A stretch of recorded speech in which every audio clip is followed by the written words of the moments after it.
monsieur de Oué, moi, je crois, je soutiens fermement. Moi, je me suis dit, rapportez pour la petite ça qui tout consomme pour se m'écouter. Il y a un mot où le pasteur, moi, autant est important. La croissance d'un chrétien ne vient pas quand elle brille. La croissance d'un chrétien vient lorsqu'il a la connaissance.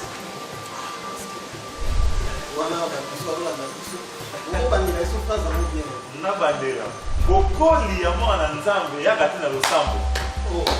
Bokoli ya mwana nzambe yaka na koyeba.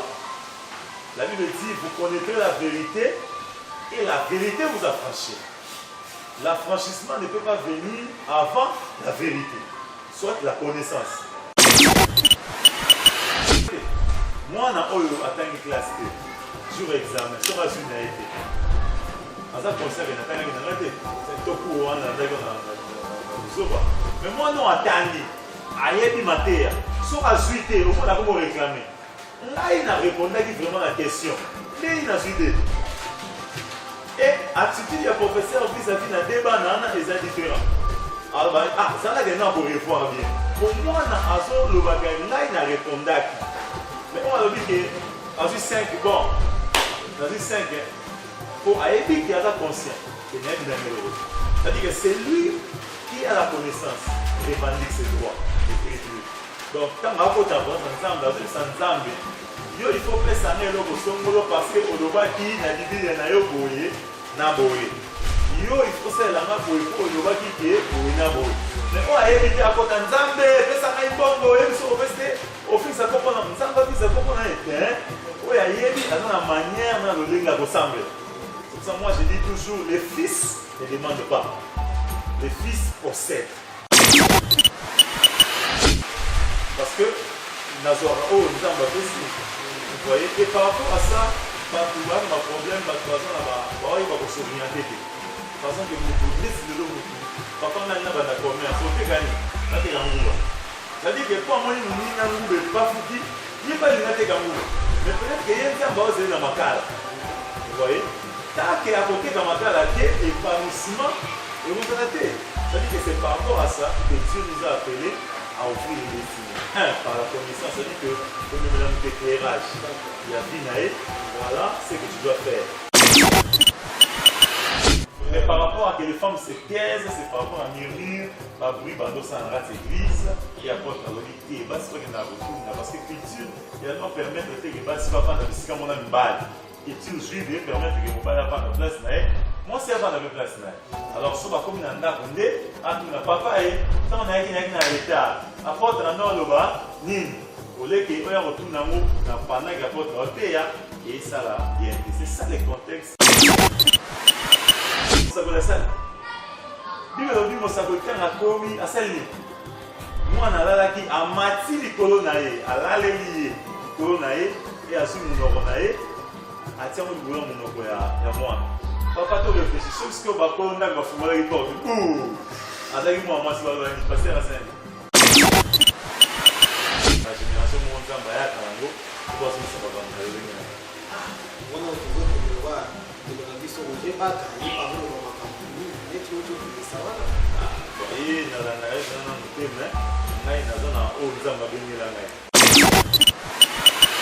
bonjour, bonsoir, selon l'heure à laquelle vous suivez cette émission, très chers internautes, très chers fidèles téléspectateurs. C'est encore un plaisir que tu écoutes sous Nabino, le col à mon message Bolanda Biso, les lots aux alliés la commune Yamonga Fula. Nous avons l'église où nous découvrir ensemble de l'Abisso, parce que nous sommes déjà sur place, nous pouvons découvrir, nous avons besoin de l'émission Oyo, nous avons la commune Yamonga Fula, l'église Emmanuel. Nous avons sur place pour tout cela, nous visionnaire, nous avons cabinet, nous avons pasteur, nous avons l'émission d'Abisso, nous avons l'église, nous avons la commune Yamonga Fula pour découvrir l'église Emmanuel. Nous avons traîné dans Maloba, nous avons présenté déjà, nous avons invité déjà, nous avons pasteur Bruce Ngoma. Bonjour pasteur. Bonjour. Et c'est le matin, si vous voulez, il y a des bisous. Et pas la bino, mais il y a des bisous, il y a des bisous, il y a des bisous, vraiment. C'est pour que la bino, on a Vraiment, te c'est béni. Pasteur Bruce Ngoma, okiko yebisa biso église eza wapi? L'église est là précisément dans la commune de Mongafula, dans le quartier Matadi Dibala, dans l'avenue Congo numéro 29. Donc, là où il y a Matadi Dibala, moi 15 mètres à 20 mètres, il y a Kamozan en campagne, et tombé dans l'avenue Mozalia, dans l'avenue Congo numéro 29. L'église Emmanuel Zali. Vraiment. En tout cas, tu as vraiment laissé le makasi. Mais tu as dit que l'église est salie déjà combien d'années, combien de temps? L'église est continue dans la 5e année parce que l'église est vendue depuis 2014. Et année où tu continue, on a autre chose dans la 5e année parce que tu as fêté 4e anniversaire dans le mois d'octobre et tu continues la 5e année. Vraiment, pasteur Oza. Kota la yo boza jeune balobi ba jeune nde bazoya na ba makambo ebele. Est-ce que pasteur aza pasteur moka vanda, c'est-à-dire que pasteur aza marié, pasteur aza posé, donc il ba moi oui, biso to ndenge bato bazoloba toyei na mwa makambo mpe ebele parce que tokoki koya te sans makambo toyei kona ya makambo ebele. Moi je suis marié, j'ai ma femme, mon épouse, maman Nadia Ngoma, que je salue en passant. Et je suis pasteur titulaire de l'église Emmanuel. Et voilà, donc nous sommes posés pour vendre et pour vendre ça fait ma camp de la génération. Vraiment. Pasteur Aza, monogame. Nous sommes monogames. Les églises où va là, va s'y béler. Mais là, nous sommes dans moi, si nous sommes pour toujours rassurer car bateau. Et il faut pas avoir une assurance sur les tobi na motuna ke génération na makambo. Oui, na makambo. Ya bola kisa na ekeke oyo ndenge ni singa batambola. Donc mo bateli pate sur moi si moko ba bateli pate no sur dans l'église to ba membre de l'église faut aller dans le rôle. Biso polygamie, tu es bien voté dans l'église. Toki oyeba kombo maman, je crois que oui. Maman, comme on a eu, maman Nadia Ngoma. Ah, maman Nadia Ngoma. Aza prophétesse? Oui, ça, on s'appelle maman. Makambango, les jeunes baïs, ils ont tambola bongo, mon pasteur, maman prophétesse, carabongo. Papa, ceux qui te voient, ils cabot panzambe. Tout ça, parce que nous sommes ce que tu panzambe. Bible dit que Nzambe fait ça. Hein? Et puis ce que les cabot, Nzambe fait si. Tu vois, yango. Tu vois, yango, pas les cabot. Vraiment, mais maman a la bisoté de l'eau. Maman a été à ton moment aujourd'hui, elle est absente. Je ne suis pas que dans l'émission de Voyaguna tout le monde. Oui, pasteur Ngoma, on voit derrière vous, il y a des jeunes qui sont là. Donc il faut présenter Bissot dans les jeunes dans la Bissot. Oui, en tout cas, Naza accompagné toujours l'équipe. C'est vrai qu'il va au besoin de Obaza, Mickey par rapport à Obazalara. Parce que nous sommes dans la Missala, nous sommes dans la classe. Vous allez dans Berger Joseph. Berger Joseph. Bonjour et bonsoir tout le monde. Je suis le berger Joseph Lelo du centre évangélique Emmanuel, le fils du révérend Bruce Ngoma. Nous faisons appel à tous les jeunes de suivre Christ, car Christ est le chemin, la vie et la vérité. Berger Moïse. Bonjour et bonsoir à tout le monde. Moi, c'est le berger Moïse Yembi. Je tiens juste à dire à tous les jeunes de pouvoir, ceux qui ont reçu un appel venant de Dieu, j'aimerais dire, comme la Bible nous déclare dans 1 Samuel, le chapitre 3, le verset 1, que le jeune Samuel servait Dieu auprès d'Élie. Je sais qu'il y a des jeunes qui ont reçu l'appel venant de Dieu, mais il faudrait être encadré, il faudrait être enseigné, il faudrait être auprès d'un père pour pouvoir faire l'enfer avec l'onction. Et à tous ces jeunes qui n'ont jamais connu Christ, je te propose une occasion de recevoir Christ, car Jésus t'aime beaucoup. Que Dieu nous bénisse. Berger Lopez. Je m'appelle le berger Lopez Pilipili. Je suis un des serviteurs du centre évangélique Emmanuel. Je fais appel à tous les jeunes. Comme il est dit dans Apocalypse 3, le verset 20, « Voici que je me tiens à la porte et je frappe. » Le Seigneur Jésus-Christ est à la porte de ton cœur et il frappe. Tu es jeune comme moi, tu peux servir le Seigneur. Le Seigneur n'a pas d'âge pour le servir. Je t'invite toi aussi, tu peux le servir. Ouvre le cœur de ton cœur, ouvre la porte de ton cœur, afin que le Seigneur entre dans ton cœur, afin que tu le sers comme moi. Et toi, la berger Michel. Berger Michel. Je laisse le message à tous les jeunes du monde entier. Que les jeunes qui veulent servir Dieu, les jeunes conscients, qui veulent être bénis par Dieu, de venir en ces lieux. Donc, on va représenter la mission. Bango nyonso barepresente basali nyonso ya etonga Emmanuel. Mais qui va berger. Bango va représenter la mission. Pour baza évangile. Mais ils ont beaucoup parce que les bazana bazo servir que na kati église. Ndenge bazanga basali na kati etonga. Ça va tozongela bango parce que lelo moke ticket biso mais tozonga tosali na totangina en parenthèse voilà. Pasteur Bruce. On dit déjà 5 ans. Tu dis que appel moi ce qu'on peut la biso moi passé bouquet appel et puis là on combine. L'émission est bilingue, vous parlez dans la langue où vous chantez à l'aise. Bon, lingala c'est mieux pour bandeko nyonso baza na etando nyonso. Voilà. Même si vous qui nous suivez à l'extérieur du pays, comprenez-nous que nous sommes en RDC et nous voulons que tout le monde y participe. Exactement. En fait, nazui appel en 2010. Mais auparavant, on avait déjà au sein d'Anzam. C'est vrai que je suis né dans une famille chrétienne où maintenant c'est ensemble d'Anzam. Mais au Bengama, nous sommes en 2010. Et à partir de 2010, voilà, j'ai dit ma début année. Et j'étais déjà dans le département d'Anzam déjà. Mais l'appel, je l'ai reçu en 2010. En 2010, vous étiez caricature, vous allez qui musicien, vous allez qui. En 2010, en 2010, on a mis appel, et on a eu un pasteur. Pasteur. Mais quand on a monté, on a monté dans ma voix.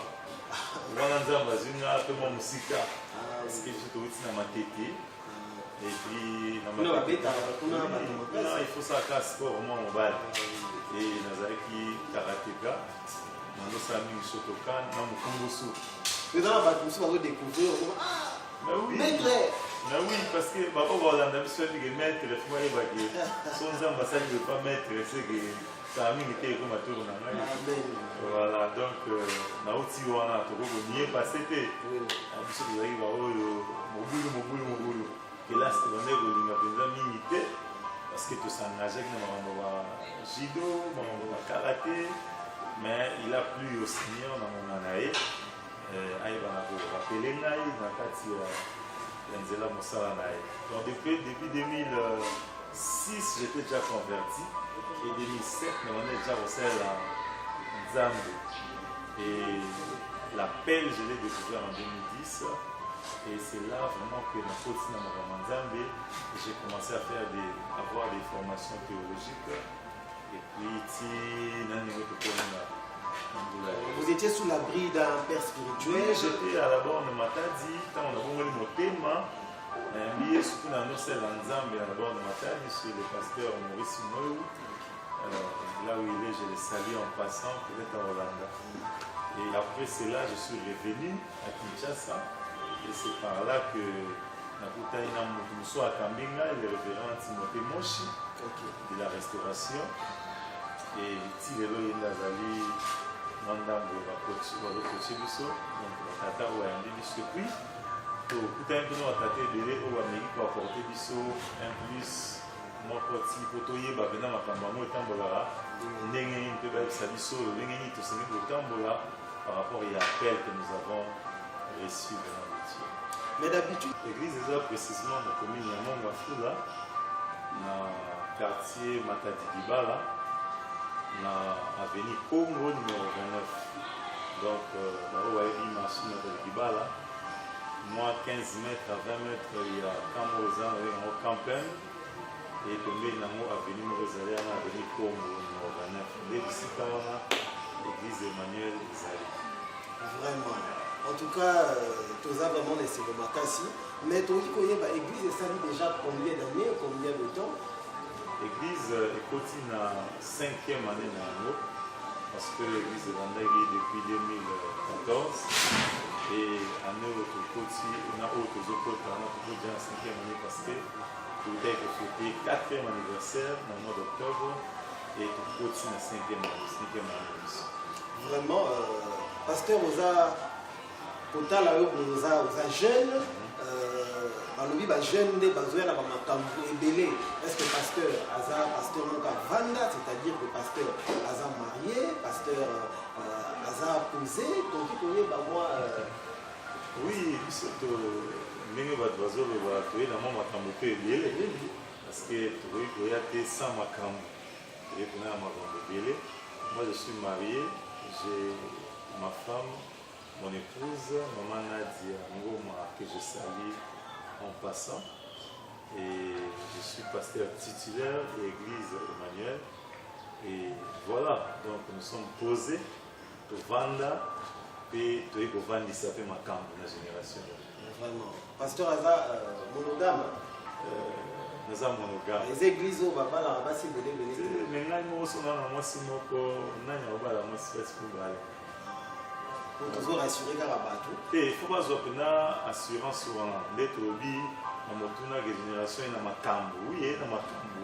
Il y a de la qui ça, il y a quelques donc, je ne vais pas te dire que je suis moi, si mon corps, je ne vais pas te dire que je suis dans l'église, je suis membre de l'église, je suis dans le polo. Ils sont polygamie, tu es bien voté dans l'église. Tu es maman, je crois que oui, maman, comme on a eu, maman Nadia Ngoma. Ah, maman Nadia Ngoma. Elle est prophétesse? Oui, ça s'appelle mon quand ils ont jeune barré ils ont un pasteur, maman prophétesse, papa soki toboyi likabo ti pa nzambe tosala nini parce que biso nyonso toyoti pa nzambe bible elobi ke nzambe profesa biso tozwi likabo oyo nzambe apesi toboya yango.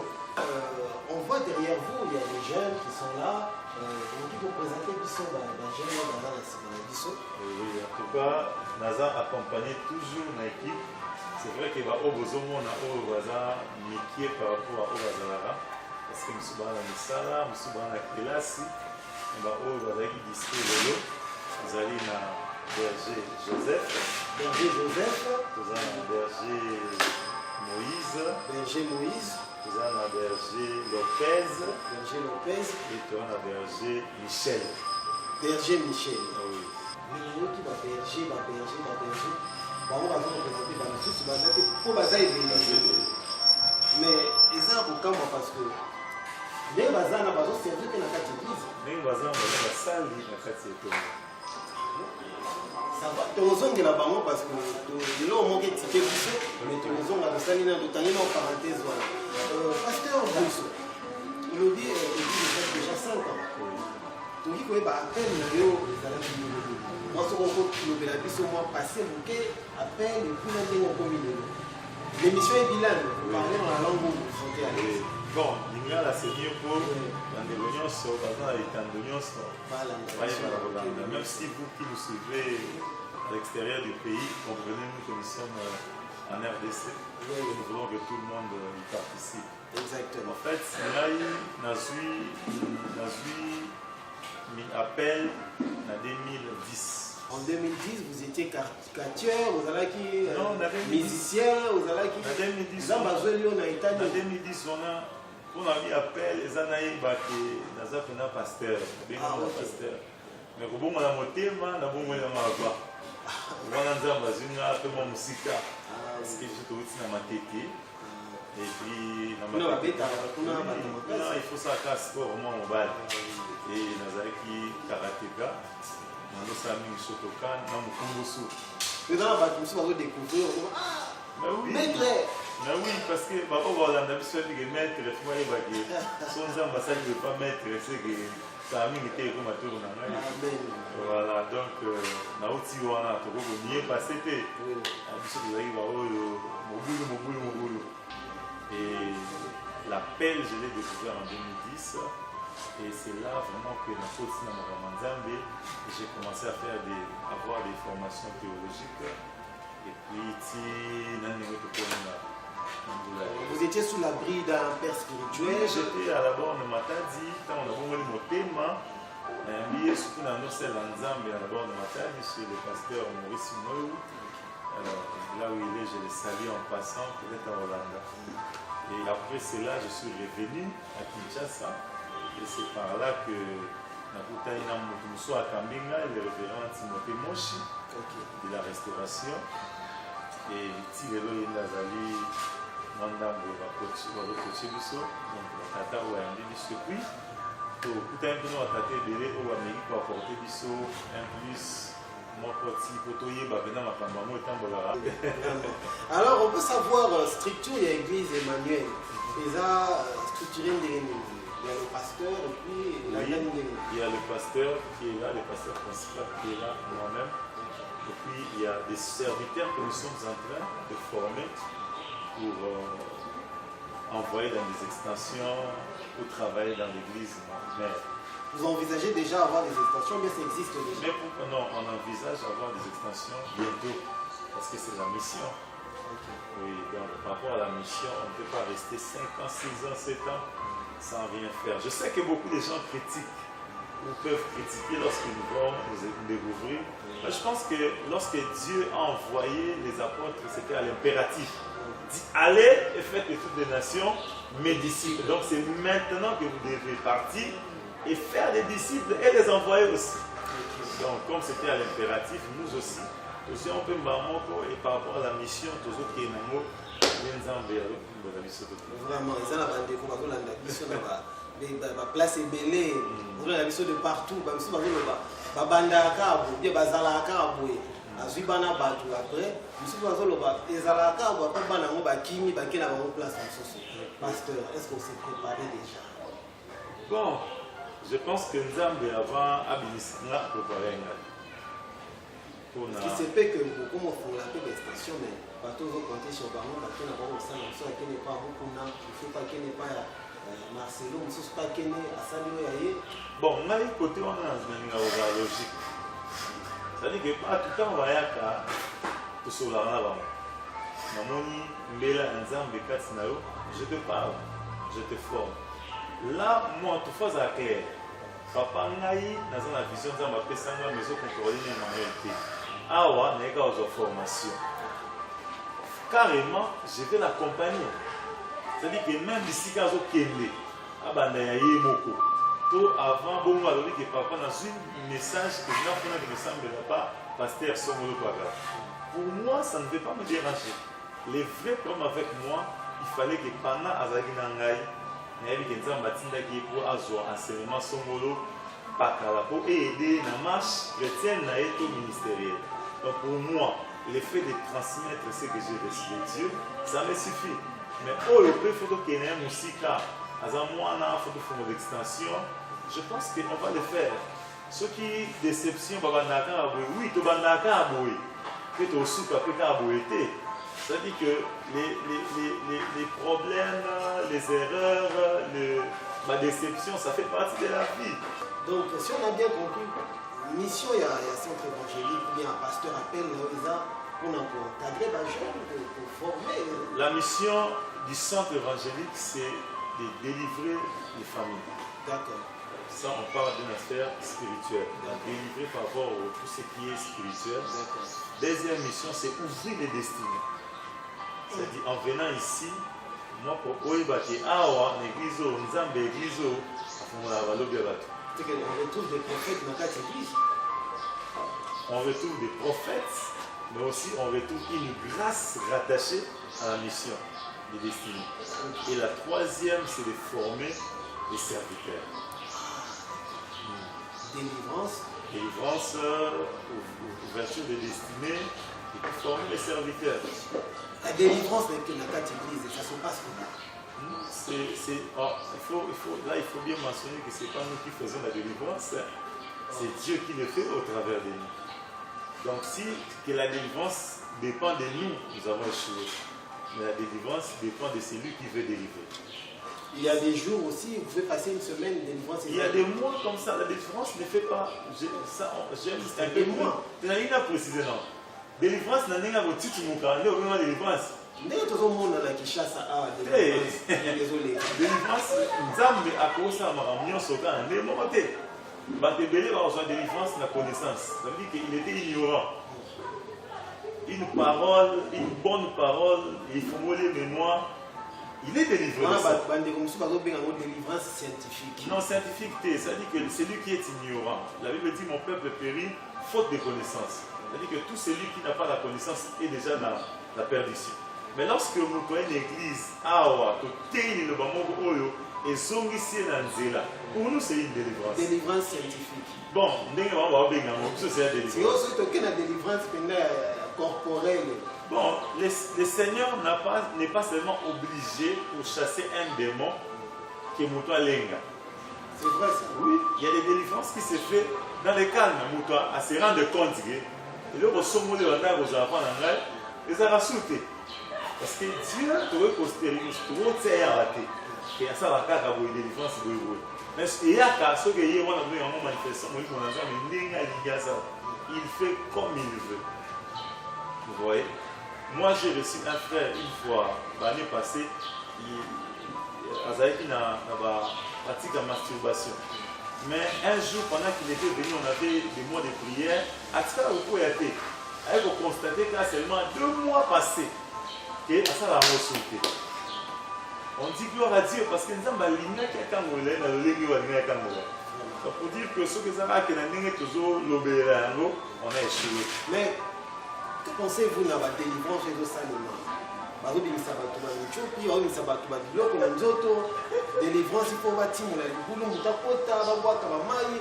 la démonstration, on a mis surtout délivrance et l'église.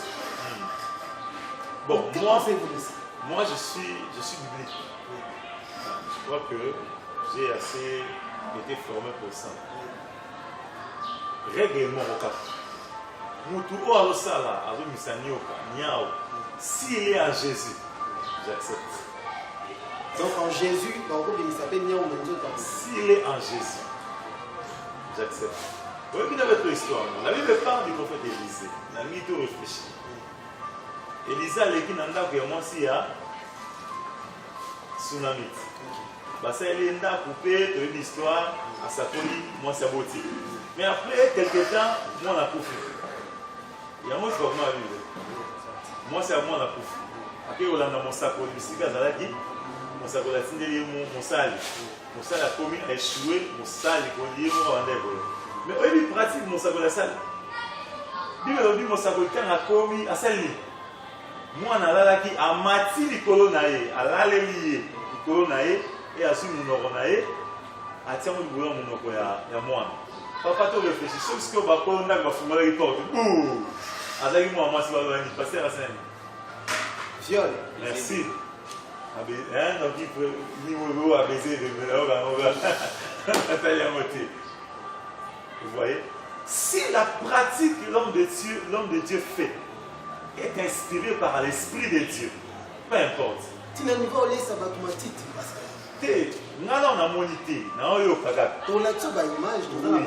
Donc ça veut dire que si c'est Dieu, comment c'est pour cela la Bible dit, il dit que oyo nyonso akozongisa makambo nyonso na diabolo. Eza makambo Saint-Esprit apesi. Azongisi pas diabolo, ne blasphème.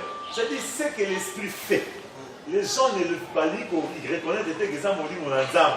Babi oza diabolo, blasphème. Le pasteur aidez-nous aussi, fidèles dans l'église, comme un peu perturbé dans la comment détecter, comment reconnaître, parce que nous avons la délivrance. Tout le monde est on va démissionner, on va lever, on va salir, on va mélicier, on va papouler ma fouta, le comité n'a pas parfait. Bien sûr. Mais oui, papa. On a aidé les fidèles. Je veux dire que les fidèles doivent être révélés. Dans le Sika Olo, c'est un libas, c'est un zam. Ça veut dire que dans l'église, il faut que l'église marche avec ou par la révélation. C'est-à-dire que nayebi bisika na tie makolo parce que nzambe naza convaincu nzambe a convaincant ngai que awande na okuta na naye. C'est-à-dire si Dieu te convainc bisika oyebi que ozana litato ya molimo que mosali ya nzambe wana a mosali ya solo. soki na ye na ntongo na abi nzambe ayebisinga bino nyonso bokoma mpo aveni botelema botonga maboko oza convaincu ke na mosalela nzambe na yo mpenza abenga ngai mais so na bi lelo nzambe abi tokoma libanda totia maboko likolo paster akoye moto amikisi mais si vous formule comment je dois prier pour que Dieu a l'accent que non telle église place dans le sein. Mais na bandaki tanto sur un secret que l'enseignement. Les gens veulent la prière, mais ils ne veulent pas être enseignés. Par jour, il y a enseignement dans la culte. Est-ce que ce temps où l'église de l'eau, jour où ils ont mis enseignement, il y a 6. Mais jour où ils ont la prière, il y a comment vous avez ressemblé là, ce que vous avez dit, parce que vous établissez ça horaire le dimanche, c'est beaucoup plus de culte pénal, enseignement à la mine de la semaine. Mais oui, enseignement à ma vie. Les dimanches, on peut continuer avec l'enseignement qu'on a commencé le dimanche. Vous voyez? Mais il y a un jour d'enseignement, je crois qu'il faut réglementer par rapport à c'est biblique, il faut enseigner à la mais l'église est bâtie par les enseignements des apôtres. La croissance d'un chrétien ne vient pas quand elle prie. La croissance d'un chrétien vient lorsqu'il a la connaissance.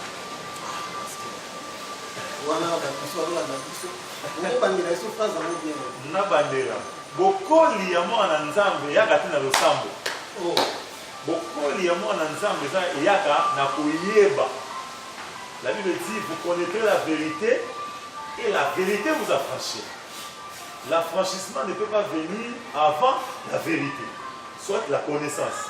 C'est-à-dire que Moutou, aucun ne semble la ligne. On semble la ligne, il n'a pas eu.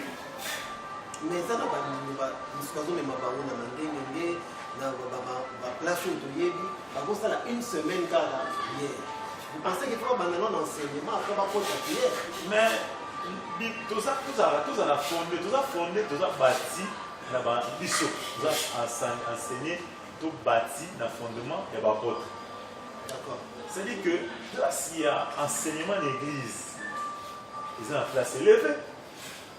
Celui qui est enseigné, prie peu. Parce qu'on parle de la connaissance. Je connais ce que je dois faire. D'accord? La prière est comme le rôle d'appui. Il y a on a évité. Vous voyez? C'est-à-dire que si on a évité, nous sommes là.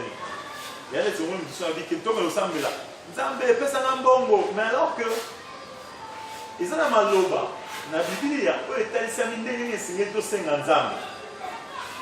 Donc pesa na mbongo nzambe ayoka te. Parce que Dieu a établi des principes comment prier. Il dit voici comment vous allez prier. Notre Père qui est je sais. Que ton nom soit sanctifié. C'est-à-dire qu'il y a des processus à suivre avant de commencer à demander. Alors nous avons habitué l'église aujourd'hui à beaucoup prier. Moi, excusez-moi, aujourd'hui je dois le dire. Il y a un papa qui m'a posé la question, mais pasteur Dino, pour ça, le programme vient en décembre. Mais c'est qu'on a monté. Mais pour un niveau, ça va veiller. Le programme à décembre, le programme à décembre, vous allez chaque mardi, chaque jeudi, chaque samedi. Mais nous, nous sommes nettoyés par déjà veiller. Nous sommes conduits dans le livre. Nous sommes le chef, avec des morts au sein de la grande mort. Tout ça. L'église est conduite par Dieu. Vraiment, fidèles téléspectateurs, chers internautes, pour le monde là, n'est toujours qui n'est pas franchement, parce qu'on vous laisse la parole. Donc vous voyez, donc, je pense que l'enseignement doit reprendre place dans mon église. Alors, quand vous dites que jeunesse est en makamnamo, na zongiwana, on a makambo qui se trouve dans go. Au-delà de l'union, c'est enseignement.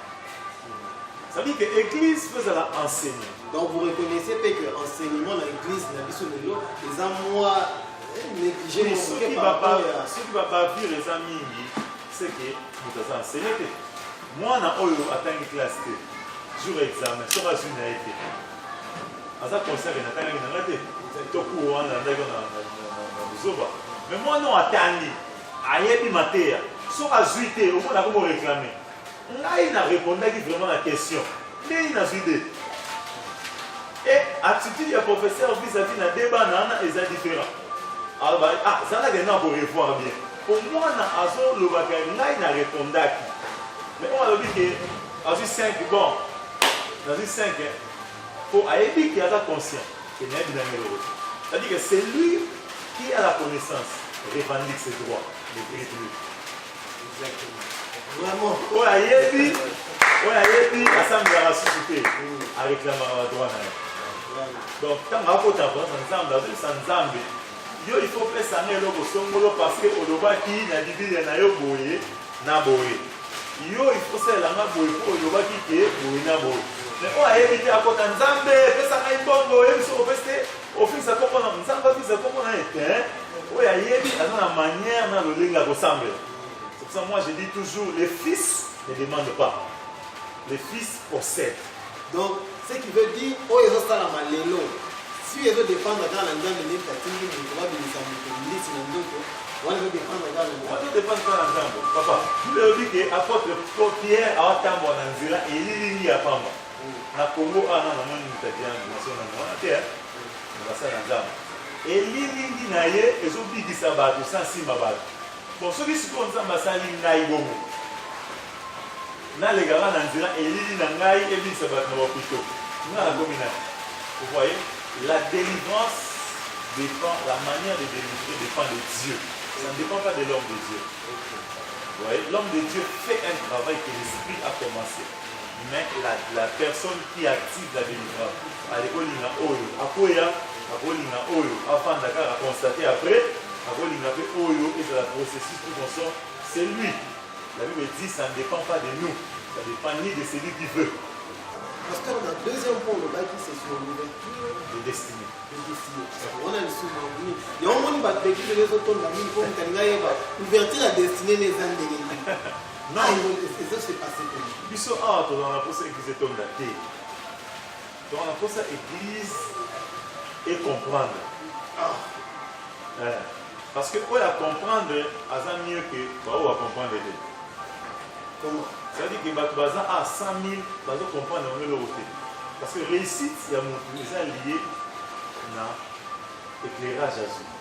Donc on a des exemples. Les jeunes élèves, on a domaine dans la jeune. Jeune abandi, premier graduat dans la médecine.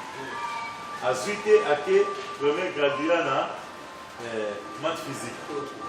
Azuité à l'omwana ake, premier graduat dans la science infirmière. Moi, na bongo a évité et l'on ni penza ou ya bengami ya sala. Alors que na plein nzambe, nzambe dans un domaine où il y a l'ingeli à sala. C'est-à-dire le rôle des hommes de Dieu, c'est pour éclairer l'avenir des gens. C'est-à-dire que nzambe alexio et puis muto a dit que na na sala lo sono orienté par rapport et lo ko somolo pour mutani ya sala. C'est pas du genre d'être où on a le dos, on est dans le nzambe. Et signer fiche numéro, tout à l'heure prophète, à Tali, à Sakoni Kona. Voilà, procédure, on les a mabé. Bon, mabé, on a vu ça et à mabé, tu peux éviter ce que vous avez dit, c'est là. C'est difficile de juger, c'est lui qui fait cela. Mais où est ça normal, c'est que moi j'ai parlé avec un ami à Bio, vous voulez consulter. Consultation prophétique. Oui, bon, bon, pourquoi pour un médecin on doit dire que vous savez un peu moins mot? Parce que chez le médecin, on va se faire consulter. Vous payez par ma famille et puis vous savez ça. Bon, ce que vous n'avez pas prophète. Bon, prophète a dit déjà consultation. C'est-à-dire que vous avez pour nous organiser, mais vous doit prophéter. Vous organiser, mais il y a prophète. Attends, Isaïe, l'opinion donc, ils appellent considération parce que Moussa Nanzambe ensemble l'ensemble. Et le mini, il faut en aller au Songo. Donc, Moussa Nanzambe fait à consulter et puis après, si vous trouvez réponse, pour la même religion. Est-ce que, question est-ce que les obligatoires en Zambe, tous les jours, dans mon opinion, c'est quoi genre de la consultation prophétique? Dieu, avant Nzambe Oyo, à l'Obaragata chaque jour. Nzambe ni de ce côté. Oyo à l'Obaragata. Donc, bateau, nous sommes à la conception prophétique et pas on va nous faire la vie. Nous sommes obligés à nous de la bateau. Nous sommes obligés de faire la vie. D'accord? Nous sommes obligés de faire la vie. Mais Dieu parle et il aime parler. Donc, c'est possible de consulter un prophète. Aïe, pas vous dire non. Non, mais c'est pas rien. Oui, moi, il y a des fois comme ça que vous faites. C'est la même chose que ça va être ensemble. Parce que nous sommes aussi. Vous voyez, et par rapport à ça, il y a un problème, il va s'orienter. Par exemple, papa n'a pas de commerce, il faut gagner. C'est-à-dire que pour moi, nous n'avons pas foutu, il n'y a pas de Gangoube. Mais peut-être qu'il y a un temps où c'est dans ma cale. Vous voyez? Tant qu'à côté de ma cale, épanouissement et vous arrêtez. C'est-à-dire que c'est par rapport à ça que Dieu nous a appelés à ouvrir les destinées. Par la connaissance, c'est-à-dire que comme nous avons éclairage, il y a Vinae, voilà ce que tu dois faire. Et quand on commence à la médecine, il faut faire à sa étude appropriée pour comment médecin de vie. C'est-à-dire que non pas seulement on ouvre les destinées, mais on oriente aussi les gens à faire réellement ce à quoi Dieu les a appelés. D'accord. On a fait tout le monde parce que ça va sujet mon co. Ils ont suscité ma question et par rapport au temps, de la jour, je suis tout Canada pasteur, à nous foumonner la vie sur mon pénal chrétien. Le troisième point, vous avez dit, vous avez parlé de la délivrance. Oui. Vous parler de la formation des serviteurs. D'accord. Parlons un petit peu de la formation des serviteurs. Oui.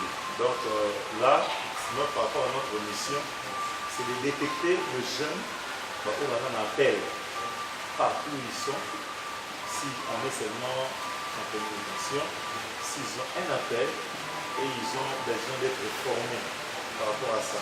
Non pas seulement formés, mais détecter d'abord les appels. La génération mondiale, on va se faire wana tozokendelwa ndeko na biso roger baka ye bazoloba makambo mingi neti oyo tobimisa wana ye nalanda ye zana nanu te me ngai naza na oyo nzambe abengela ngai tozosala le contraire ya makambo tozomona na baeglise mosusu l'église mosusu d'ailleurs kutu bazodégage nde bato po etikala ya pasteur mwasi ne mwa bana mais awa bozobenga bajeune bozoforme bango po bopesa bango place mpe baservir na kati ya église. D'ailleurs toute na oyo lobi ngai nanga lancene appel na bajeune nyonso babengani bayawa bajeune bazoluka baplace ya koservir mpona l'église eza déjà mais awa est ce qu'on peut po tokomokende presque na soka po tolibere est ce qu'il y a aussi des anciens dans l'église Emmanuel? Oui, il y a on retrouve beaucoup plus les jeunes. Est-ce qu'il y a des anciens? Les jeunes sont conduits par les anciens. C'est-à-dire qu'il y a des papas qui sont là, qui nous encadrent, moi-même personnellement, des papas et des mamans qui sont là. Mais par rapport à la formation, je suis là parce que c'est moi qui sais comment orienter les choses par rapport au ministère à la paix. Donc, non, ça l'appelle, la jeune, on se dit, on se voit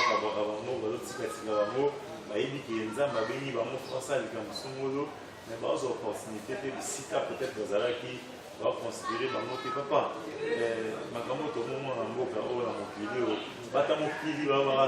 la jeunesse, c'est l'avenir de demain. Est-ce que l'église va venir moi demain, moi on est rejeté? Parce qu'à venir demain, à venir à l'objet l'église des arts. Alors que, comme je l'ai dit, avec la jeune lobby, on nous a encadrés. Les personnes qui nous ont encadrés vont supporter l'ISO. Nous avons la bêtise, nous avons tout ça avec lobby. On espérait quand même que au Basali et au Tamboma. Et pourquoi pas tous les autres jeunes, nous sommes au ascenseur? Moi, je pense que l'heure est venue pour que nous puissions former les jeunes. Former les jeunes et puis les envoyer, si possible, pour que ça la mission. Nous sommes au temps de la jeunesse. Moi, je pense que Dieu a changé une génération après la jeune. La jeune, on a tata lobby. Donc, tout le monde a vos jeunes de l'eau. Et puis, lobby, on a tata. Donc, c'est ça la mission. Vraiment, c'est un signe. Ma question est les câbles délai. Je crois que tu veux poser au moins 3 questions pour libérer les pasteurs. Les pasteurs. Que pensez-vous dans l'église où nous avons l'église, les visionnaires, à sa pasteur, à sa évangéliste, à sa prophète, nous sommes tous les mots besoin d'incarner par le bon, en fait, c'est un conseil pour dans ce pays. Un conseil dans la Vous savez, c'est nous qui recevons la vision.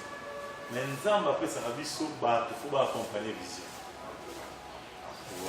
Souvent, vous dégagez avant vous. Non, ceux qui pasteur vont dégager peut-être ma propre ambition. Mais moi, je crois toujours que dans la bonne évangélisation chaque jour, dans la intercession, dans la lundi, dans la hospitalisation, dans le protocole, je pense qu'il faut faire confiance. Na bato nyonso nzambe na chorale mo plus au mozomona et mané ni ko mutado nzambe comment ça signifie micro ça dit que ah benza ba pesi na bana ba yemba su bana ba yemba ça dit que na mutu azoya ko tia pierre na une vision comme ça il ensemble mais pour la bateau besoin incarner nous on connaît beaucoup d'églises ça prophète ça mambuyo surtout yemoko ça conseil na pesa bango en tout cas même Yesu qui ça la bonté notre maître qui est Olanda ça la bonté vous voyez donc notre maître n'a pas fait cela azali na bateau bana ce qui peut le relia oh la Gérambongo je crois qu'il était Dieu. D'accord? Sur terre, il était Dieu. Il y a une possibilité en ça. Mais les exemples, nous avons l'acception que Batou Baza a besoin de Batou. Parce que ici, comme souci avec le Kénété, Batou Singé va Kéné. Donc, fidèle au Baza na Katia Baetonga Wana.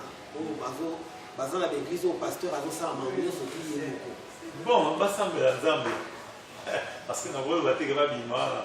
Parce que sur la chimique, après Kuna, et ça fait bien. Je pense que c'est aux leaders de changer leur politique, leur manière de faire. Enfin, je vais donc nous sommes là pour préparer, tout préparer un relève. Il y a des choses qui sont et moi, c'est une vision pour et on appuie cela parce que moi j'ai des fils et des filles qui sont là, qui sont en train d'exercer. Papa, tous appelés en vérité, l'imisangaï. On a toujours question. C'est pas que je suis un théologien. C'est ça. Parce qu'au point il faut message et résurrection. Après, je ne pas moi ça. Sauf dans le contexte, on a Pierre, à Zoban, à Robima, pour Basoda, à Robima. Mais moi, si habité dans ce moment là, qui est dans le là, on est à mon continent.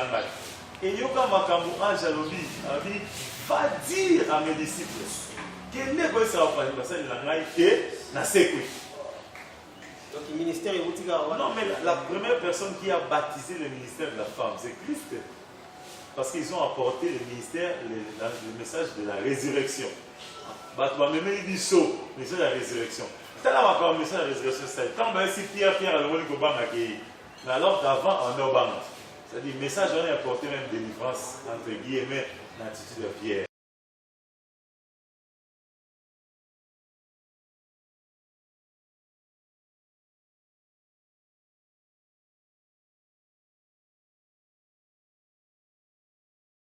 Mais par rapport à que les femmes se taisent, c'est par rapport à murmure, à bruit, à l'église et à porte à l'obité. C'est pas qu'il y a retour. Parce que culture, il va permettre que les gens soient dans le balle.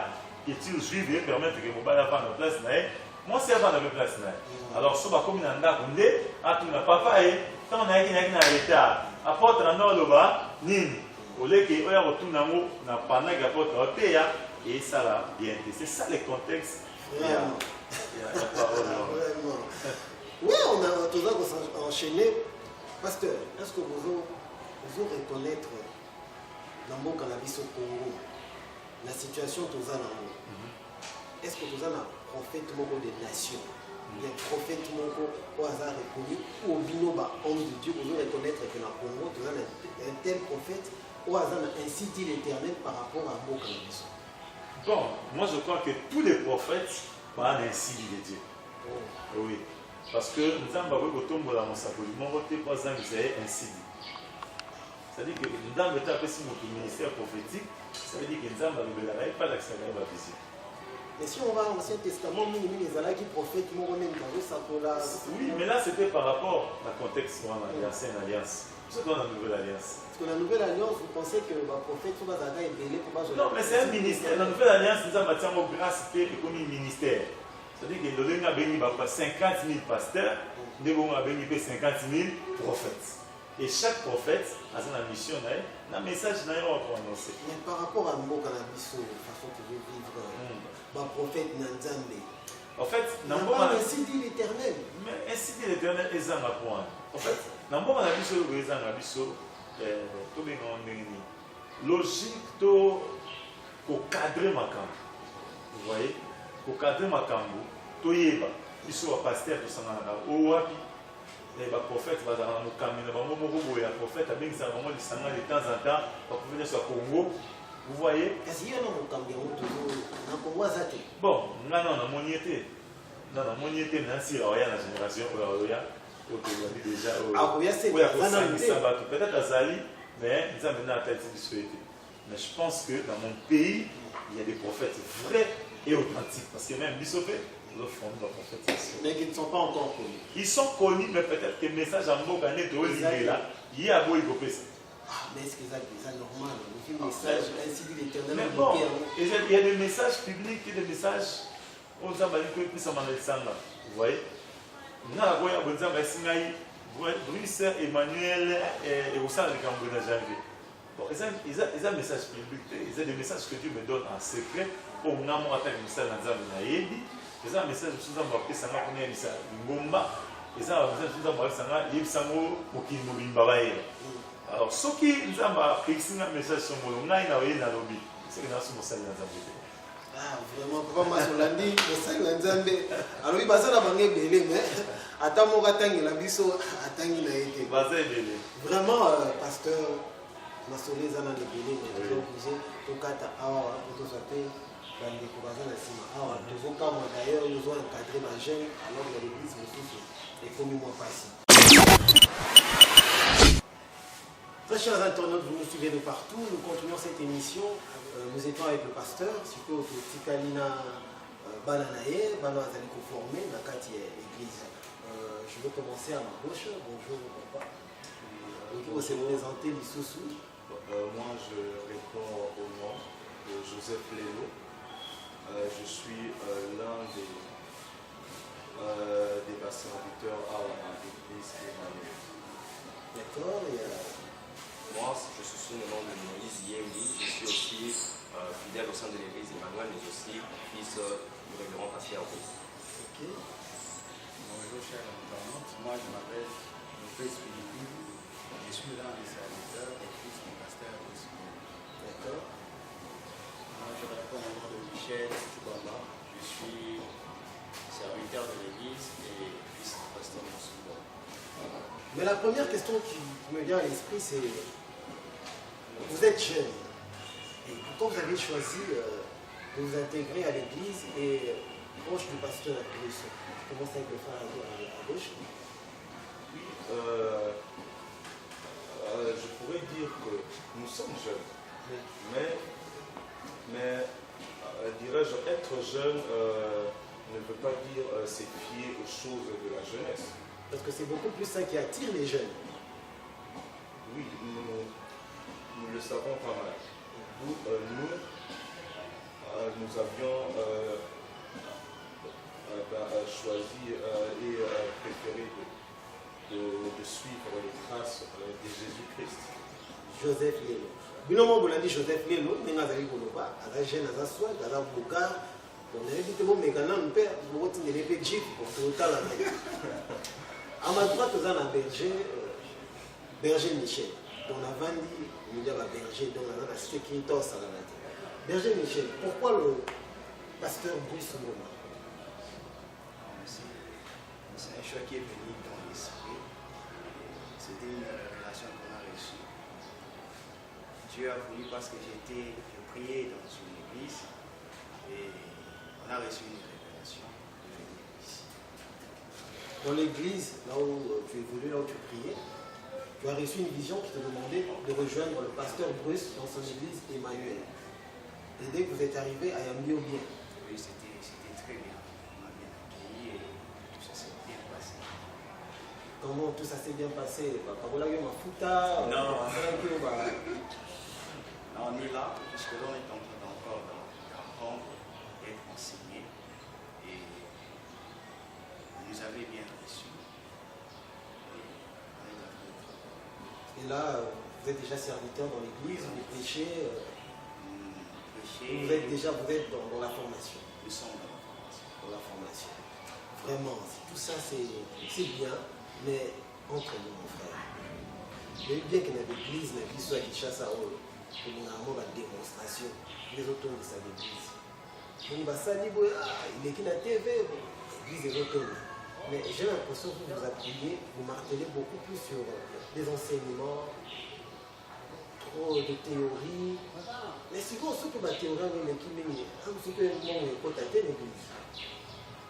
plus il y a bateau, plus il y a des autres parce que l'on est pasteur avec sa motivation de bon qui m'a été.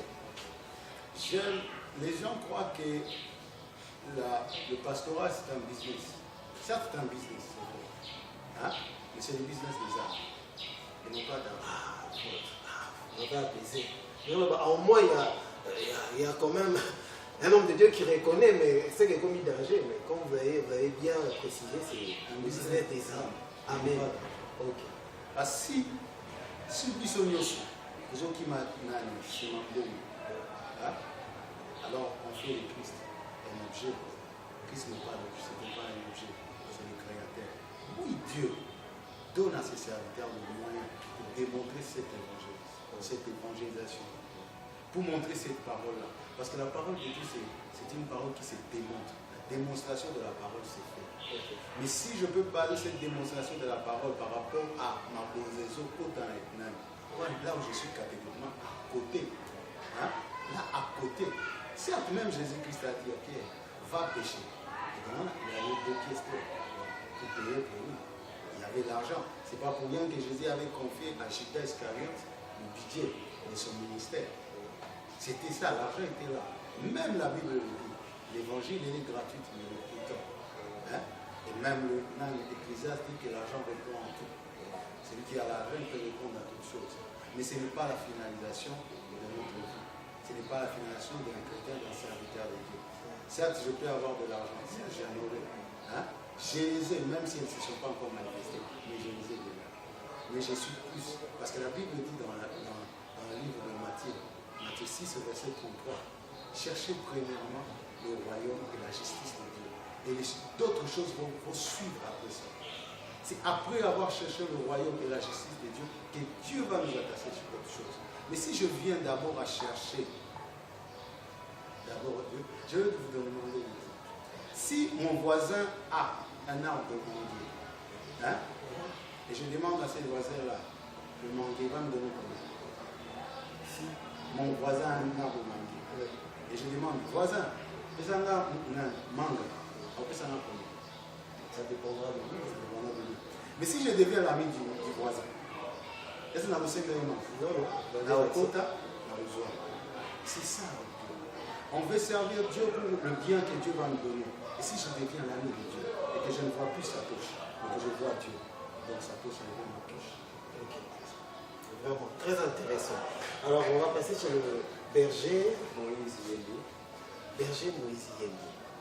Berger, comment vous vous êtes retrouvé avec le pasteur Bruce Ngoma? Avant, premièrement, de me retrouver avec le pasteur Bruce Ngoma, avant, j'étais, parce que tout le monde a toujours un passé, une histoire. Avant cela, j'évoluais comme tous les jeunes, vivant dans une vie de musique, dans le rap et tout ça. Et un jour, Jésus est entré dans ma vie, je lui ai accepté comme Seigneur et Sauveur. J'allais de lieu en lieu pour pouvoir chercher le lieu où je peux me stabiliser, pour chercher Dieu, le lieu de ma destinée ou le lieu où Dieu m'attend pour pouvoir me visiter. Mais avant, je ne trouvais pas, j'allais dans beaucoup d'églises jusqu'à un certain temps. Je te dis passage sur l'avenir. J'allais à une église et je vis les pasteurs. Oui. Depuis ce jour-là, Dieu a commencé à me parler sur lui et Dieu m'a demandé de pouvoir m'approcher de lui. Car il y a des choses à laquelle mon ministère a besoin de se trouver près de lui. Car toutes choses que nous désirons, il y a des hommes qui en ont déjà. C'est comme des sources, comme Élisée avait une mission, Élisée avait un ministère, mais son ministère devait être activé par rapport à Élie. Élie avait le manteau lorsque Élie et Élisée se sont rencontrés dans 1 Roi, le chapitre 19. Il a jeté le manteau sur son épaule, qui était le signe du ministère à laquelle il était appelé. Mais quand est-ce qu'il a reçu le ministère? C'est après avoir que Élie fut enlevé dans le ciel qu'il a reçu de double portion. Alors que nous le savons comme la parole de Dieu nous dit, Élie a reçu un ministère de jugement pour Israël.